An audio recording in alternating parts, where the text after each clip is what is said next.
അത്ഭുതങ്ങൾ തീർന്നിട്ടില്ല, അടയാളങ്ങൾ തീർന്നിട്ടില്ല കാലത്തിൽ ഈ ലോകത്തിൽ.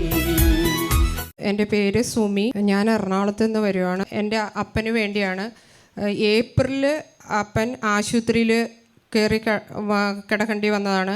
അത് ജനുവരി 21 വരെ, അതായത് 10 മാസം ഹോസ്പിറ്റലായിരുന്നു എൻ്റെ ഫാദർ. ഒരു തരത്തിലും നമുക്ക് ഹോസ്പിറ്റലിൽ നിന്ന് ഡിസ്ചാർജ് ചെയ്ത് വീട്ടിലോട്ട് കൊണ്ടുവരാൻ സാധിക്കില്ലായിരുന്നു. ലങ്സിൽ കൊളാപ്സ്ഡ് ആയിട്ട് ലങ്സിൽ വെള്ളം കെട്ടി ആൾക്ക് അങ്ങനെ സിവിയറായിട്ട് ഒരിക്കൽ ഓക്സിജൻ സപ്പോർട്ട്, കാത്തീറ്റർ, അങ്ങനെ എല്ലാം ICD ഇട്ട് എല്ലാ ട്യൂബിലും ഇങ്ങനെ കിടക്കുകയാണ്. അപ്പോൾ ഡോക്ടേഴ്സിന് ഇതിൻ്റെ ഇടയിൽ ആൾക്ക് ഈ സമയത്തിൻ്റെ ഇടയ്ക്ക് ഒരു 2 പ്രാവശ്യം അറ്റാക്ക് വന്നിട്ടുണ്ട്. അപ്പോൾ എപ്പോഴും വെന്റിലേറ്ററിലായിരുന്നു. ഒരു 1.5 months ആൾ ICUയിലും ആയിരുന്നു. അങ്ങനെ ഭയങ്കര ഒരു ഡോക്ടേഴ്സിന് തന്നെ കുറച്ച് കഴിഞ്ഞപ്പോൾ അവർ പറഞ്ഞു ഇനി ഞങ്ങൾ വെന്റിലേറ്ററിൽ കയറ്റില്ല, ഡെത്ത് എന്താണെന്ന് വെച്ചാൽ അങ്ങനെ നടന്നോട്ടെ എന്നുള്ള രീതിയിൽ തന്നെ അവരും അത് ചെയ്തു. 3 പ്രാവശ്യം വെന്റിലേറ്ററിൽ കയറ്റിയായിരുന്നു. പിന്നെ 3ാമത് കഴിഞ്ഞിട്ട് അവരത് സ്റ്റോപ്പ് ചെയ്ത്. പക്ഷേ ആൾ സർവൈവ് ചെയ്ത് വരുമായിരുന്നു. പക്ഷേ ഇവിടെ നമുക്ക് ഇതിൽ കുഴപ്പം എന്താണെന്ന് വെച്ചാൽ എൻ്റെ ഫാദർ 76 വയസ്സായിട്ട് ഇന്നേ വരെ കൂതാശകൾ ഒരു പള്ളിയിൽ പോകാത്തൊരു വ്യക്തിയാണ്. ഞായറാഴ്ച ഇത്രയും വർഷം ഉണ്ടായിട്ട് ഒരു ഞായറാഴ്ച പോലും എൻ്റെ അപ്പൻ പള്ളിയിൽ പോയി ഞാൻ കണ്ടിട്ടില്ല. വിശുദ്ധ കുർബാന സ്വീകരിക്കുന്ന പള്ളിയിൽ അകത്ത് കയറിയിട്ടില്ല. ആളുടെ കല്യാണത്തിനായിട്ട് വന്നേക്കണാണ്. പിന്നെ എൻ്റെ കല്യാണത്തിനൊക്കെ ജസ്റ്റ് ചർച്ചിൽ കയറും, പുറത്തിറങ്ങും. അപ്പോൾ അങ്ങനെ ഒരു പ്രാർത്ഥനയോ കുടുംബ പ്രാർത്ഥനയോ അങ്ങനെ ഒരു ഇതുമില്ലാത്ത ഒരു വ്യക്തിയായിരുന്നു. അപ്പോൾ ആൾക്ക് നമുക്ക് പ്രാർത്ഥിക്കാനായിട്ട് ഒത്തിരി കെട്ടുകൾ കിടക്കുമായിരുന്നു. അങ്ങനെ വന്നപ്പം നമുക്കും പ്രാർത്ഥനകളൊന്നും അങ്ങോട്ട് ഞാൻ ഇവിടെ ഈ ഒരു 10 മാസത്തിൻ്റെ ഇടയ്ക്ക് ഞങ്ങൾക്ക് 35 ലക്ഷം തുടങ്ങി 40 ലക്ഷം രൂപ ഹോസ്പിറ്റലായിട്ടുണ്ട്. ഇതെല്ലാം കർത്താവിൻ്റെ സഹായം കൊണ്ട് ഞങ്ങൾക്ക് അടയ്ക്കാൻ സാധിച്ചു. പക്ഷേ നമ്മളാകെ ഡെസ്പായി പോവുകയാണ്. ഈ സമയത്താണ് നമ്മുടെ വിശ്വാസം പരീക്ഷിക്കപ്പെടുന്ന ഒരു സമയമായിരുന്നു. പ്രാർത്ഥനകൾ കേൾക്കാതെ എന്ന് തോന്നിപ്പോവും. അങ്ങനെ ഒരു സിറ്റുവേഷനിൽ റിലേറ്റീവ്സ് ആയാലും എല്ലാവരും ഒന്നും ചെയ്യാൻ പറ്റില്ല. ഡോക്ടേഴ്സ് തന്നെ എപ്പോഴും കൈയൊടിഞ്ഞാണ്. എപ്പോഴും വീട്ടിൽ കൊണ്ടുപോയി ഞങ്ങൾക്ക് ഇതിൻ്റെ ഇടയിൽ ഒരു 5 ദിവസം ഇടാൻ പറ്റില്ല. 5 ദിവസം ഇട്ട് കഴിയുമ്പോഴേക്കും എങ്ങനെയെങ്കിലും ഞങ്ങൾക്ക് ഹോസ്പിറ്റലിൽ ഓക്സിജൻ ഡൗൺ ആവും. അപ്പോൾ ഡോക്ടേഴ്സ് പറയും എന്തിനാണ് കൊണ്ടുവന്നതെന്ന് വരെ അവർ ചോദിക്കാറുണ്ട്. അവർക്ക് തന്നെ ഇതൊരു ഫ്രസ്ട്രേറ്റഡ് ആയിട്ട് ഇങ്ങനെ ഒരു പേഷ്യൻറ്റ് അവർക്ക് തന്നെ ബുദ്ധിമുട്ടാണ് ഇത് ഹാൻഡിൽ ചെയ്യാൻ. അങ്ങനെ വന്നാണ് ഞാൻ എല്ലായിടത്തുമൊക്കെ പ്രാർത്ഥനയ്ക്ക് പോകും, പലയിടത്തൊക്കെ പല എന്തിനും വിളിച്ച് ചോദിക്കും. അപ്പോൾ അവരെല്ലാം ചോദിക്കുന്നത് ഇത്രയും നാളായിട്ട് ഫാദർ മരിച്ചില്ലേ എന്നാണ് ചോദിക്കുന്നത് എപ്പോഴും.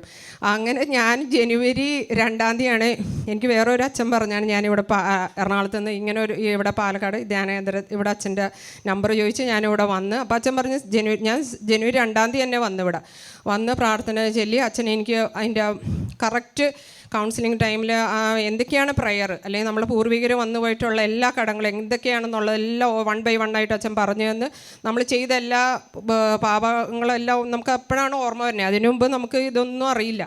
അങ്ങനെ 3:30 അച്ഛൻ എഴുന്നേക്കാൻ പറഞ്ഞ്. എനിക്ക് രാത്രി ലേറ്റായിട്ട് എപ്പോൾ കിടക്കാനായാലും ബുദ്ധിമുട്ടില്ല. 6 o'clock വരെ എനിക്ക് എഴുന്നേക്കാൻ പറ്റാത്തൊരു ഇതായിരുന്നു. അപ്പോൾ ഞാൻ 3:30 എന്ന് പറയുമ്പോൾ ഭയങ്കര ഇതായിപ്പോയി. പക്ഷേ ഞാനും ഹസ്ബൻഡും ഞങ്ങളുടെ ആവശ്യമാണല്ലോ ഈ സമയത്ത്. അല്ലെങ്കിൽ അച്ഛൻ പറഞ്ഞു കഴിഞ്ഞു അത് ജനറേഷനിലോട്ട് ഞങ്ങൾക്ക് തന്നെ അത് എഫക്റ്റ് ആയി കഴിഞ്ഞ് പിന്നെ അടുത്ത് നമ്മളുടെ പിള്ളേരിലോട്ട് അത് വന്നു കഴിയുകയാണ്.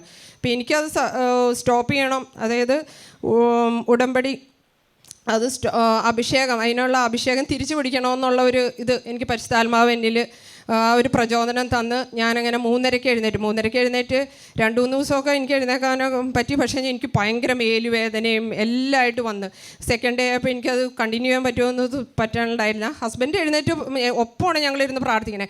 ആൾ പ്രാർത്ഥനയിലും ഒരുമിച്ച് തന്നെ സ്റ്റാർട്ട് ചെയ്യും. ഞാൻ ഇടയ്ക്കിടയ്ക്ക് സ്ലിപ്പായി ഉറക്കത്തിലോട്ട് പിടിപിടിയെന്ന് പോകുമായിരുന്നു.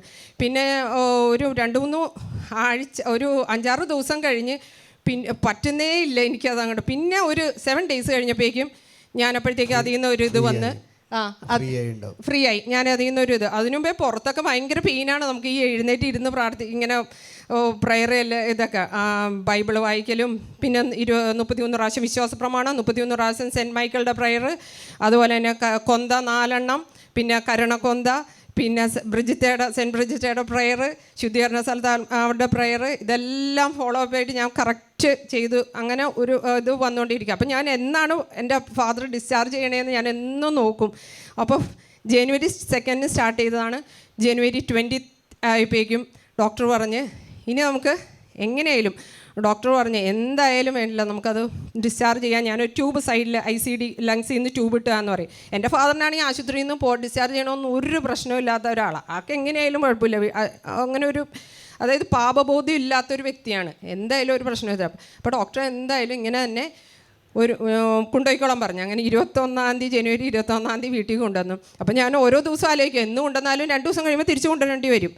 അങ്ങനെ കൊണ്ടുവന്ന് ഞങ്ങൾ 2 ദിവസം 3 ദിവസം 4 ദിവസം അങ്ങനെ 5 ദിവസം കഴിഞ്ഞ് പിന്നെ ചെക്കപ്പിന് 7 ദിവസം കഴിഞ്ഞ് ചെല്ലണമായിരുന്നു. അവിടെ ചെന്നപ്പോൾ അവർ എക്സ്റേ എടുത്ത് നോക്കും ലങ്സിൽ വെള്ളം കെട്ട് എന്തോരം ഉണ്ടെന്ന് അറിയാനായിട്ട്. അപ്പോൾ അത് അധികം ഉണ്ട്, ഇൻഫെക്റ്റഡ് ആവും. ഇൻഫെക്ഷൻ വന്നാലാണ് നമുക്ക് വീട്ടിൽ പോകാൻ പറ്റാത്തത്. ഇൻഫെക്ഷൻ ആയി കഴിഞ്ഞാൽ സോഡിയം കുറഞ്ഞ് എല്ലാം ആളുടെ ഇതായി പോവുക, ബോധാവസ്ഥയിലോട്ടായി പോകും. അപ്പോൾ എല്ലാം ഓക്കെ ആയി അവർ തിരിച്ച് വീട്ടിലോട്ട് പോയിക്കോളാൻ പറഞ്ഞു. അങ്ങനെ ഇന്നിപ്പോൾ ഇതിൻ്റെ ഇടയിൽ 2 പ്രാവശ്യം ഈ ജനുവരി 21 തുടങ്ങിയപ്പോൾ ഫെബ്രുവരി 13 ആയല്ലോ, അന്ന് ഈ 2 പ്രാവശ്യം ഹോസ്പിറ്റലിൽ പോയിട്ടുള്ളൂ. തിരിച്ച് റിട്ടേൺ തന്നെ കൊണ്ടുവന്നിട്ടുണ്ട്. അപ്പോൾ ഇങ്ങനെ ഒരു അവസ്ഥയിൽ ഞങ്ങൾ ഈശോ ഒരു വലിയൊരു അത്ഭുതമാണ് ഞങ്ങൾക്ക് ഈശോ ചെയ്തു തന്നത്. അതായത് പൂർവികർക്ക് വേണ്ടി പ്രാർത്ഥന നടത്തിയപ്പോൾ വന്ന ഒരു വലിയ കെട്ട് ഞങ്ങളുടെ ജീവിതത്തിൽ നിന്ന് ഈശോ എടുത്ത് മാറ്റിയതാണ് ഈ അപ്പനിൽ നിന്ന് ഞങ്ങൾക്ക് മനസ്സിലായത്. അപ്പൻ ഇപ്പോഴും പ്രാർത്ഥനയുടെ ഇതിലോട്ടൊന്നും വന്നിട്ടില്ല, ഒരു പൊസസ്ഡ് ആയിട്ടുള്ള ഒരു ആളാണ്. പക്ഷേ നമുക്ക് പ്രെയർ ഞങ്ങൾ ചൊല്ലിക്കൊണ്ടിരിക്കണമെന്ന് മാത്രമേ ഉള്ളൂ. അപ്പോൾ ഇനി ഈശോനെ ഒത്തിരി നന്ദി പറയുന്നു. ഞാനിപ്പോഴും പ്രെയർ കണ്ടിന്യൂ ചെയ്യുന്നുണ്ട്. പിന്നെ ഇനിയും എനിക്ക് എൻ്റെ അപ്പൻ്റെ മാനസാന്തരം, അതാണ് ഈശോ ഏറ്റവും കൂടുതൽ ആഗ്രഹിക്കുന്നത്. ഒരു വ്യക്തിയുടെ സോളിനെയാണ്, ആത്മാവിനെയാണല്ലോ. അപ്പോൾ അത് ഞാൻ പ്രാർത്ഥിക്കുന്നുണ്ട്. ഒത്തിരി വിലയും കൊടുക്കേണ്ടി വരുന്നുണ്ട് ഞങ്ങൾക്ക് എല്ലാ കാര്യത്തിലും, ഓരോ രീതിയിലും, ആരോഗ്യപരമായും സാമ്പത്തികപരമായും ഒത്തിരി വില കൊടുത്തിട്ട് തന്നെയാണ് നമ്മൾ ഈ പ്രെയറിൽ നിൽക്കുന്നത്. പിന്നെ സെക്കൻഡ് ഇത് ഞാൻ അറിഞ്ഞു കഴിഞ്ഞപ്പോൾ എൻ്റെ സിസ്റ്ററിന് എന്നോട് ഞാൻ ഈ പ്രെയർ പറഞ്ഞായിരുന്നു. അപ്പോൾ അവളും ഇതുപോലെ തന്നെ ഇവിടെ അച്ഛനെ വന്ന് കണ്ട്, അവൾ വന്ന് ഒരു ജനുവരി 22 സാറ്റർഡേ വന്ന് കണ്ടു. അവൾ വന്ന് കണ്ടു കഴിഞ്ഞപ്പോൾ അവളും ഇതുപോലെ തന്നെ 3:30 എഴുന്നേറ്റ് പ്രെയർ ചെല്ലുകയും തുടങ്ങി. അവൾ ഹസ്ബൻഡും കൂടെ എഴുന്നേറ്റ് തുടങ്ങുകയത്. അങ്ങനെ അവർക്കുണ്ടായ ഒരു അനുഭവം എന്ന് പറഞ്ഞത്, ഹസ്ബൻഡിന് 12 വർഷമായിട്ട് ഹസ്ബൻഡിൻ്റെ ബ്രദർ തന്നെ ഒരു 4.5 ലക്ഷം രൂപ വാങ്ങിച്ചിട്ട് ആൾ കടം കൊടുത്തതാണ്. ഹസ്ബൻഡ് കടം കൊടുത്ത പൈസയാണ്. പക്ഷേ ബ്രദർ അത് 12 വർഷമായിട്ടും ഈ പൈസ തിരിച്ചു തരില്ല. ചോദിക്കുമ്പോൾ എന്തെങ്കിലും പറയും, അത് പിന്നെ അതൊന്നുമില്ല, തരില്ല എന്നുള്ള രീതിയിൽ തന്നെ പറയുമായിരുന്നു. പിന്നെ 12 വർഷം കഴിഞ്ഞ സംഭവം ഇവിടെ വന്ന് 2 ആഴ്ച പ്രാർത്ഥനയിൽ ഇപ്പോൾ ഒരു ദിവസം ഹസ്ബൻഡിൻ്റെ ബ്രദർ ഫോണിൽ ഇങ്ങോട്ട് വിളിച്ച് പറയുകയാണ്, നിൻ്റെ അക്കൗണ്ട് നമ്പർ തന്നേക്ക്, ഞാനത് അതിലോട്ട് 4.5 ലക്ഷം രൂപ ഇട്ട് തന്നേക്കുന്നത്. അപ്പോഴും ആൾ വിശ്വസിച്ചില്ല. 12 വർഷം ചോദിച്ച പൈസയാവും, ഒരിക്കലും തരില്ലെന്ന് അവർ എഴുതി തള്ളിവിട്ട കേസ് തന്നെയാണ്. അപ്പോൾ ഇതെന്ത് മിറാക്കിളാന്ന് നമുക്കതറിയില്ല. എന്താണ് ഈശോ, എന്തായാലും ഈശോ ഒരു അത്ഭുതം പ്രവർത്തിച്ചു തന്നെ. അങ്ങനെ അവർക്ക് ആ 4.5 ലക്ഷം രൂപ കിട്ടി. ഇതെല്ലാം ഈശോനെ കർത്താവിൽ ആശ്രയിക്കുക, അവിടുന്ന് നിങ്ങൾക്ക് സഹായം ചെയ്യുമെന്ന് പറയണ പോലെ തന്നെ എല്ലാം താങ്ങിക്കൊള്ളും. ഈശോൻ്റെ ഏറ്റവും വലിയൊരു പ്രാർത്ഥനയെ കൂടി കിട്ടിയ ഞങ്ങൾക്ക് ഒരു വലിയ അനുഭവമാണിത്. മാസം ആസ്പത്രിയിൽ അഡ്മിറ്റ് ആയതാണ്. അത് ജനുവരി മാസം 21 വരെ അവിടെ അഡ്മിറ്റഡായിരുന്നു. ഇവർ ജനുവരി മാസം 2 വന്ന് പ്രാർത്ഥിച്ചു. 19 ദിവസം കഴിഞ്ഞപ്പോൾ 21 ദിവസം അവിടുന്ന് കർത്താവ് ഡിസ്ചാർജ് ചെയ്തു. അനിയത്തിയും 2 ആഴ്ച കഴിഞ്ഞ് പ്രാർത്ഥിക്കാൻ തുടങ്ങി. ഇവർ 2 പ്രാർത്ഥിച്ചതിൻ്റെ ഫലമായിട്ട് 2 മക്കളാണ്, ഒരാണും 2 പെണ്ണുമാണ്. അവർ പ്രാർത്ഥിക്കാൻ തുടങ്ങിയപ്പോൾ 35-40 ലക്ഷം രൂപ ഈ 10 മാസം കൊണ്ട് കൊടുത്ത ആ രോഗിയെ അവിടുന്ന് ഡോക്ടർ ഡിസ്ചാർജ് ചെയ്ത് വീട്ടിലേക്ക് വിട്ടു. ഹല്ലേലൂയ. നിങ്ങൾ 3:30 എഴുന്നേറ്റ് പ്രാർത്ഥിച്ചാൽ നിങ്ങളുടെ കുടുംബത്തിൽ ഏതൊരു മേഖലയിൽ തടസ്സപ്പെട്ടിരിക്കുന്നു ആ തടസ്സൻ്റെ മേഖല കർത്താവ് എടുത്ത് മാറ്റി നിങ്ങളുടെ കുടുംബത്തിൻ്റെ കർത്താവ് അഗ്നി അയച്ച് ആ രോഗപീഠകളോ തടസ്സങ്ങളോ എടുത്ത് മാറ്റും. ഹല്ലേലൂയ.